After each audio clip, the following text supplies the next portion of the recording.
Hey guys, some of you know me as Morocco. Most of you know me by my real name, Jeremy. I haven't been around for a while, and this is kind of the video why, but it's much more serious than that. I wanted to kind of talk to you guys about what's going on right now with me, and I'm going to be real. This is not going to be a positive video. There are some positive things I'm going to say, but I'm going to talk about my addiction relapse, what it's ultimately led to, the serious threat of being homeless, and that's just around the corner. Anyways, I'm going to do my best to tell this story, and hopefully you'll listen.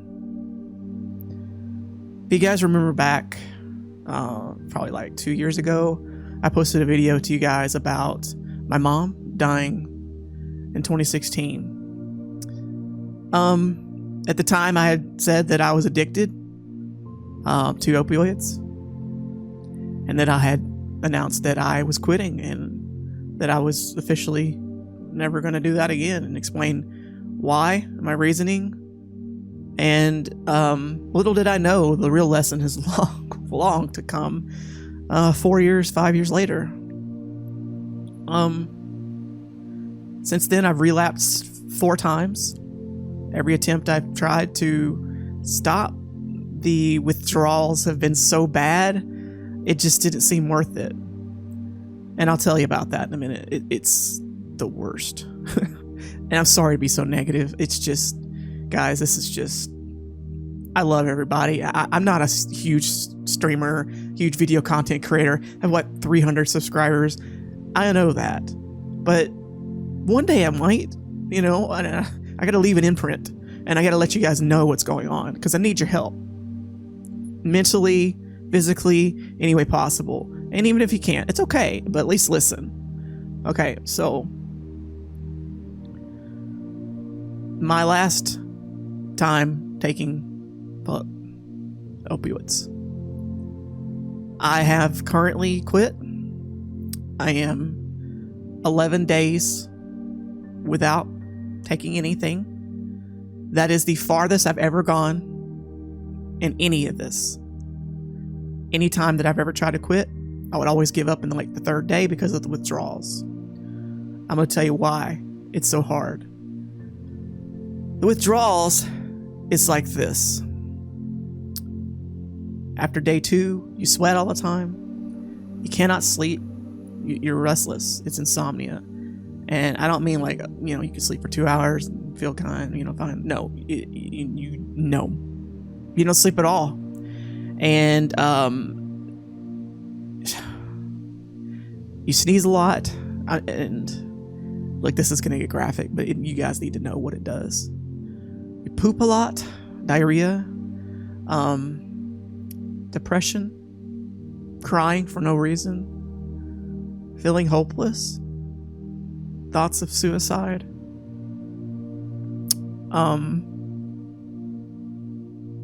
and that's definitely something I've experienced. I'm just thinking about my dog, because he would be lost without me. Anyways, it killed my social life. I didn't talk to any of my friends. I didn't have any will to post any content on YouTube. That's why it's been off and on. I'll post some things because I feel like it. My video card, by the way, was dead. That's why I stopped posting Resident Evil. But I have another one now, so I'm going to post soon if I can get out of this situation. It also destroyed my work ethic. I used to be a really hard worker. I worked for Amazon for 4 years. That is a hard job. I loved that job. I loved it. Unfortunately, the addictions was starting to come around. That's around after Mom died. And that's when I started, doing YouTube and all that, and posted the video about quitting, which I didn't. I got lost my job at Amazon, from losing too much time or taking too much time off, they missing time, the absences. And then after that, my work was just, I tried to work for T-Mobile in early 2020. It was going great. that's when COVID hit. And then COVID forced us to move to work from home environments. And I know this sounds weird, but I can't work from home. Now, I know I can post content and play games. That's not the same to me. This isn't work. Playing games and posting YouTube videos and streaming on Twitch, that's not work to me. That's fun. That's why I love it. That's why I want it to be my job. That's why I want this to be my dream. I know that I don't look great. I'm not the best looking guy. I'm not skinny. Look at my fat ass arms. I'm just a guy who loves to post videos and be funny as I can. And I do this for Dover. Come here, buddy. Come here. Come, buddy. Look at the screen. Look at the screen, baby. Oh no. I do this for you. I do this for my dog. He's like my son. He doesn't understand what's going on. He's very innocent. And he doesn't deserve it. I mean, maybe I do. And I'll talk to you about that, but I just wanted to show you him and what my inspiration is and why I always try to make it is for this baby. He's the best. He's just so loving, and he doesn't ever have a mean bone in his body. I know. I'm gonna let you down, okay? Thank you. Anyways, I just wanted to be high all the time. That was all my mind cared about. Like, when you get so addicted, you get in this state of euphoria. You just want to be high all the time. You sleep 12, 13 hours. It's like you're being sedated for half your day. Like, it's not something I wish anyone would ever experience, especially the withdrawal. Anyways, what's different? Why did I decide to quit now? Last Sunday, my uncle, who was living with my dad in his room, he died. I think he overdosed. Not entirely sure. He has a lot of health issues. He was diabetic. And he had a similar episode 2 months ago where I resuscitated him, and then he went to the ER and then came back two days later. And I don't know. All I know is that overdosing is the number one cause of heart attack. It happened to Mom, and I'm fairly sure it happened to my uncle. I found him. Well, I went in to go check on my dad, and the bathroom door was closed. When it was like an hour. Like, that's normal for my dad because he has urinary infection, so he can't use it. He has to take time. So I didn't think anything of it. But anyways, when I found Dad in my room, or his room, and then I was like, oh crap, why is he in there for so long? And that's when I said, Dad, you may want to check on him. He opened the door. I'll never forget the sight. He was face first into the bathroom floor, kind of like in an arching pose, like he fell over the toilet. And the look on his face was just like he was relaxed. And at the time, I checked his pulse. I thought he did have one, but I think it was my adrenaline, so it's probably my own. I tried to save him.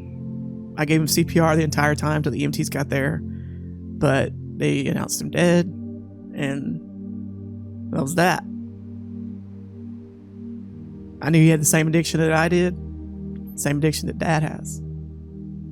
Reason why I'm so addicted is I'm around everybody else that is. But after seeing that, after Mom, no, this is it.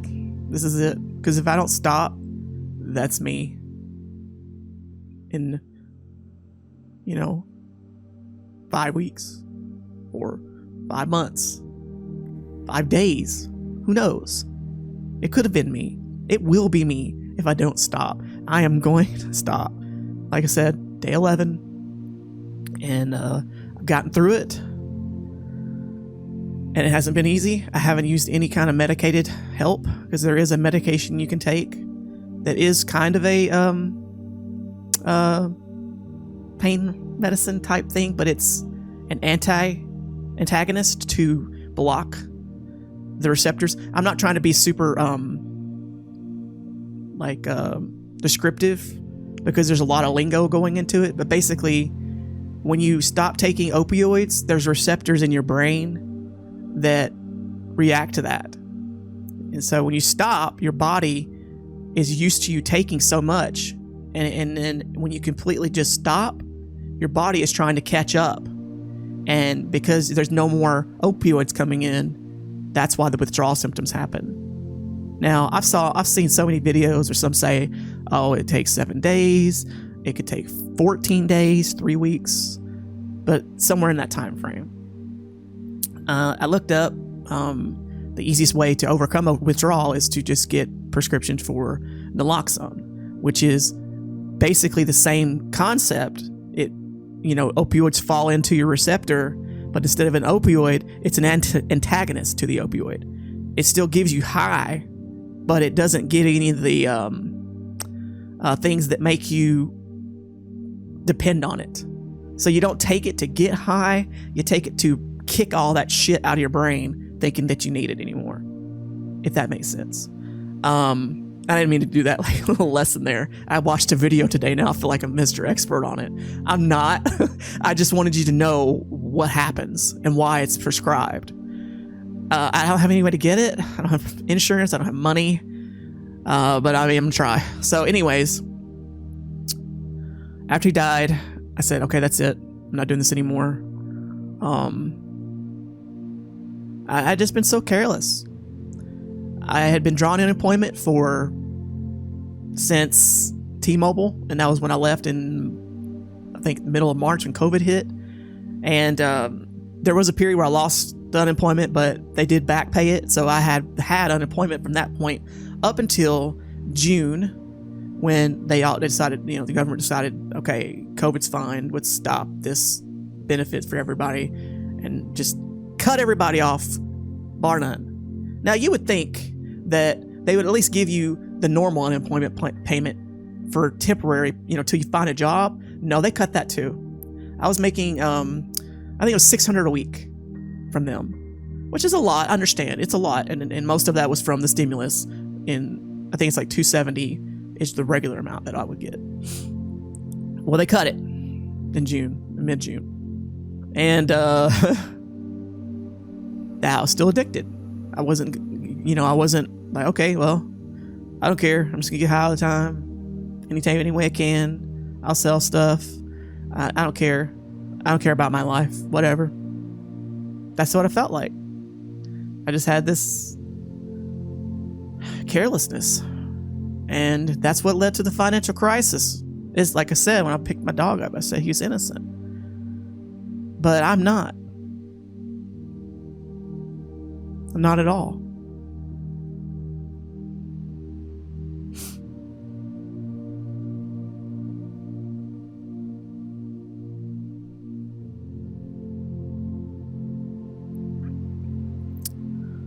So yeah, remember when I talked about my mom, the last video? This is what I want to explain something to you. She died the same thing. I mean, she had way more health complications. But before she died, I knew she was addicted. She knew she was addicted. And I told her, Mom, just quit. I can help you. It's not that hard, I promise. I'll get you through it. And I was so fucking clueless. Pardon my French. I was clueless. I didn't know what it felt like. I had taken drugs with her, just recreationally. Like, I didn't get addicted till after she died because I didn't depend on it. I was working. I was only taking it just to make work easier. And then when I was off, I didn't need it. I was happy. I didn't need it. I was in good shape. I'm not the chubby ass I am now. But after she died, I just, lost the will to care.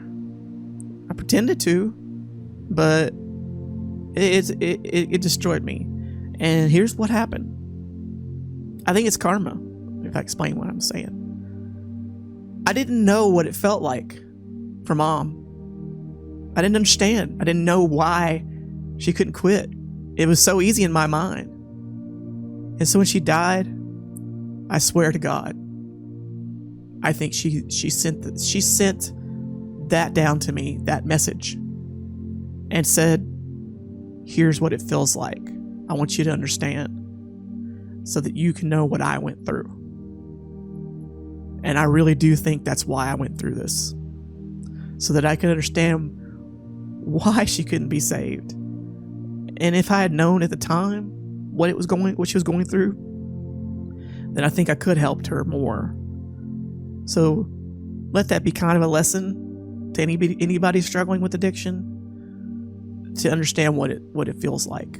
If you don't understand what it feels like, educate yourself on others. Videos, documentaries, testimonials, anything like that. Just understand what happens when you stop taking medication, and if you do it too quickly, and then if you try to get off of it, and then you come back and relapse, but you're so used to taking a certain amount,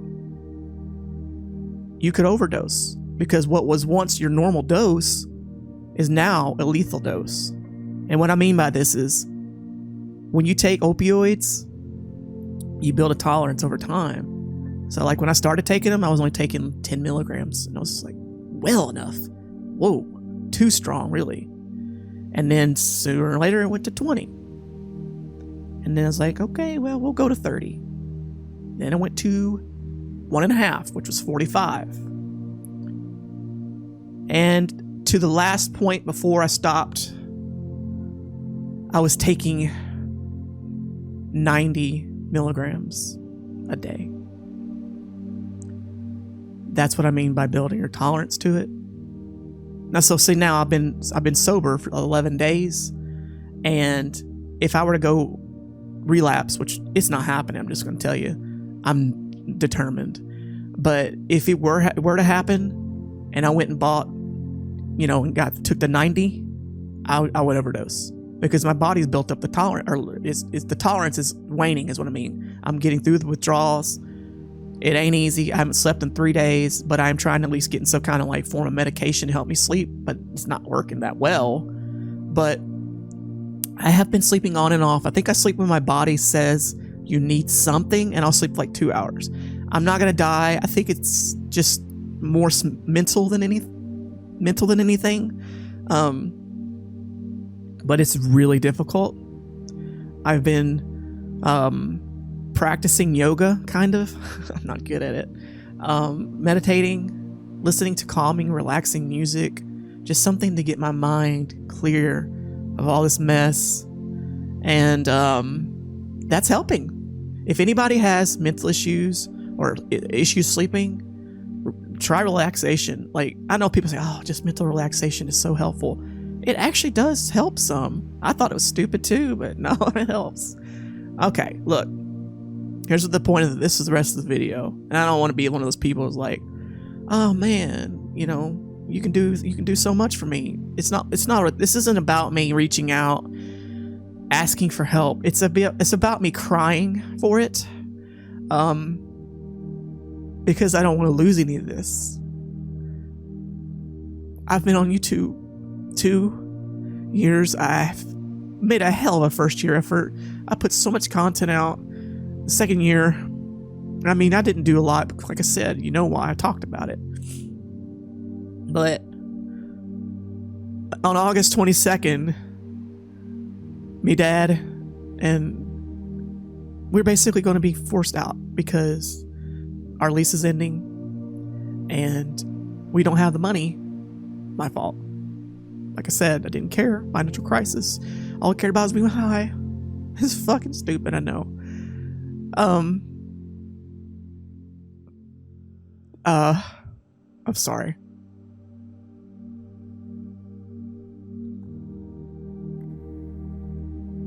I'm good. I'm working on getting a job, but it's not enough time to salvage it. Because it's only 3 weeks away. The reason we're being evicted, not evicted, but our lease is ending. And they can't renew the lease because they want to remodel this apartment. So they gave us an option to transfer, which is great, but it's $400 more a month, and we have to pay all these fees, and it's a lot of money.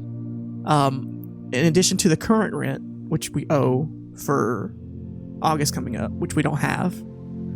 That's $900 because it's prorated. And then on top of all the fees plus the rent to get through September, we're talking about $3,500-ish. You're like, oh, where are you going to get that? Exactly. No one can possibly in their right mind think that they could just stop on a dime and be like, okay, let's go get it. No, I don't know anybody. I have friends, but why would I ask, friends? I try, but so many people have helped me in the past, and I'm one of those people that's super prideful and tries to do everything he can before he just reaches out. And so that's the rest of this video, is just me reaching out and saying, if this inspires you in any way, or if you really want to help save my life, because I'm turning it around. I'm pressing on the damn gas. I'm turning this shit around. And I'm sorry I'm cursing, but that's just, y'all know that's my personality. I want to save that boy behind me and my dad. And I reached out to some people that I thought would help for sure. At least give me some kind of room.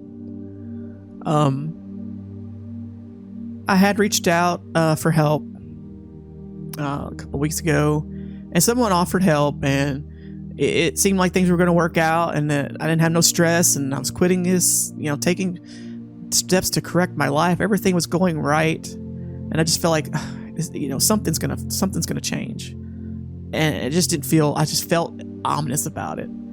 And then they changed their mind, and I don't fault them for it at all. I completely understand. They're one of my closest friends, and I'm not going to say anything about it, but man, it was like just giant fucking bolts of lightning just hit me in the fucking head. It's like, ha! See? You thought things were going to get better. Nope. So I reached out to someone else. Someone much closer to me.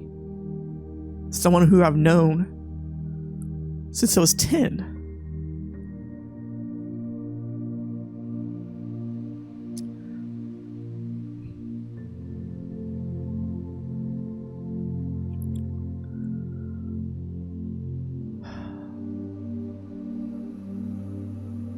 I did everything I could for this person growing up. They were more of a mentor to me than anyone else growing up into adulthood. They were in some jams, and I always helped them out, especially like in 2016 when they didn't have a really good living situation, and I had money saved up and bailed them out, and we moved into that house, and man, it was just such a great time. And I never asked for anything in my whole life from them, from that person. They were more of a mentor to me my whole life. So when I reached out and they said they couldn't do it for fear of reasons I won't explain, it just destroyed me, because that was the person that I thought I could count on the most. And then they just couldn't do it. I understand. I love them. I've always loved them. But it broke me. I just cried all day. I don't want to cry on here. I'm sorry. Oh, okay. I guess the only... Okay, let me get through this. I'm sorry. Point I'm making is, the video is, if things do go for the worst, I just want you guys to know how hard I've worked to try and turn my life around, especially now, since this addiction. I've worked so hard to turn it around, and if this is the end, and if I go end up homeless and God knows die, but I know homelessness doesn't mean I'm gonna die, but in my mind, when you just imagine your life and everything that you have, and you lose it all, you're gonna want to be dead, and I just don't want to feel that. Somehow, I believe Mom is still up there looking at me. She sent me so many miracles over the past 4 years after she's been gone. She's helped me out in a couple of jams. And people are like, it's not her, it's just luck. But yeah, maybe. But maybe it is her. And I like to believe it.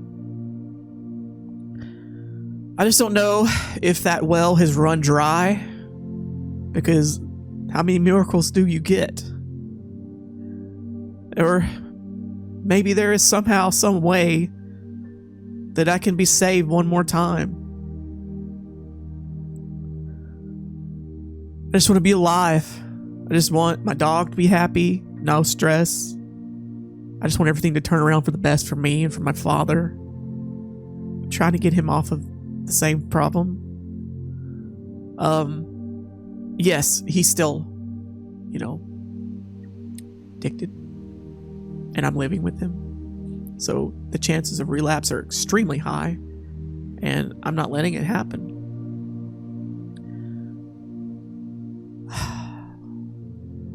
I'm going to stay as strong as I can. I'm going to end the video and link you guys a fundraiser in the event that you do want to give something. And that's fine. I would appreciate it if you do. If you don't, at least I educated you on some things, explain what's going on. And hopefully in 3 weeks, I'll still be here. Check the link in the description for the donation video or Facebook. It's got my real information. I don't care. You guys can go know my real name. Y'all can add me on Facebook. I'm a very open person. Y'all know me. Y'all can be my friend in real life. But yes, if I do end up being homeless, I'm going to try and post one more video before I am, so you guys can remember me by something other than this sappy ass story. But I'm going to let you guys go with that. I appreciate you listening. I'm sorry I cried. And I'm sorry that people have to go through this like myself. Like I said, I put myself in this jam, and I'm trying to get myself out of it. So I really appreciate all of you. Every single one of you. All 280 whatever subscribers I have. Maybe less. I haven't posted something for 2 months, so I wouldn't be surprised I lost like 20. But I'm still here. I'm still alive. And I'm coming back.